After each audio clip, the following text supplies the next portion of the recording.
Put ay si Bibi Ching Ching kakain na ng Paris Overload ni Diwata. Hindi na kami pumila kasi kasama namin si Baby Ching Ching, alarm clock namin. Yan, priority siya. Huwag masyadong gabi ng tatay. Ito yung chicken nila. Ito yung Paris Overload. I-take out na lang namin si Put kasi sarap pa ng tulog. Si Baby, dahil siya yung alarm clock namin, nakasama.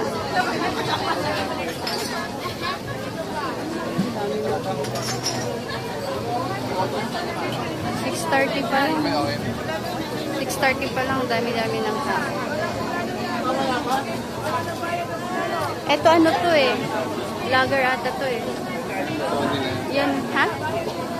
Hindi siya parang vlogger to. Ito. Nakikita ko sa Facebook. Oo. Hindi ko rin, pero familiar.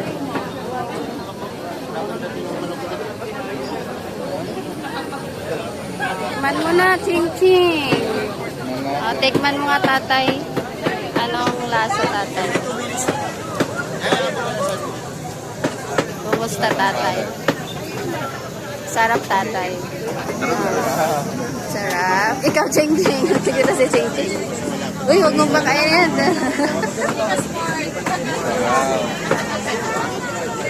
Ito, take out na lang natin kay Iska ito. Itong dalawa na tatay kasi share lang muna ako doon sa bahay makain.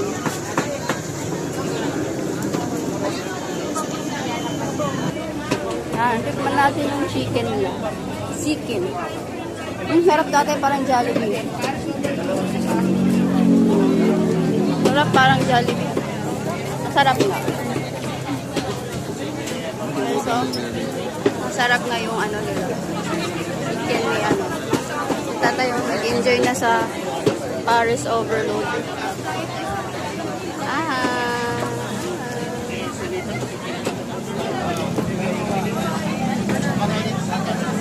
Hoy. Kainin mo daw siya ng rice. Di ba mainit?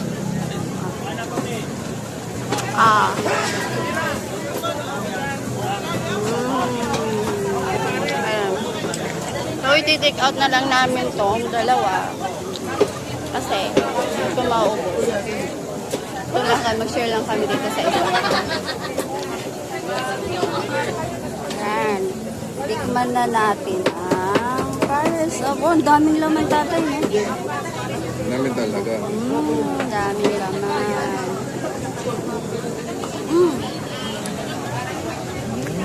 Harap. Nag-morning walk up si Cheng Cheng. Nakakain na ng overload ni Diwata. Big mouth. Big mouth. Ayaw na ng kanin lang. Hindi nito malagta yung kanin. Ang dami. Bigyan, kaya na dalawang kanin pa.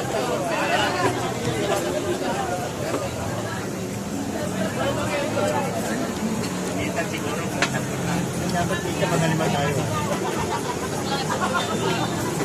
Haba ng pila, oh.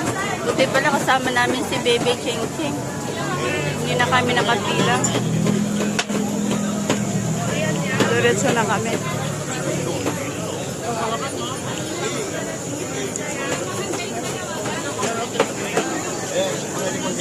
Sige ding!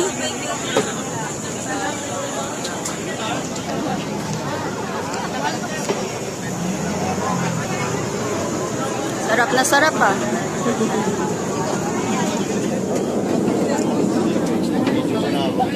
Gagawa mo na akong content.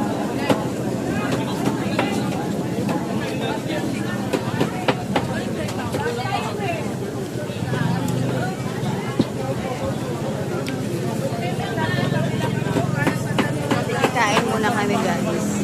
Bye-bye. Kala mo vlogger no?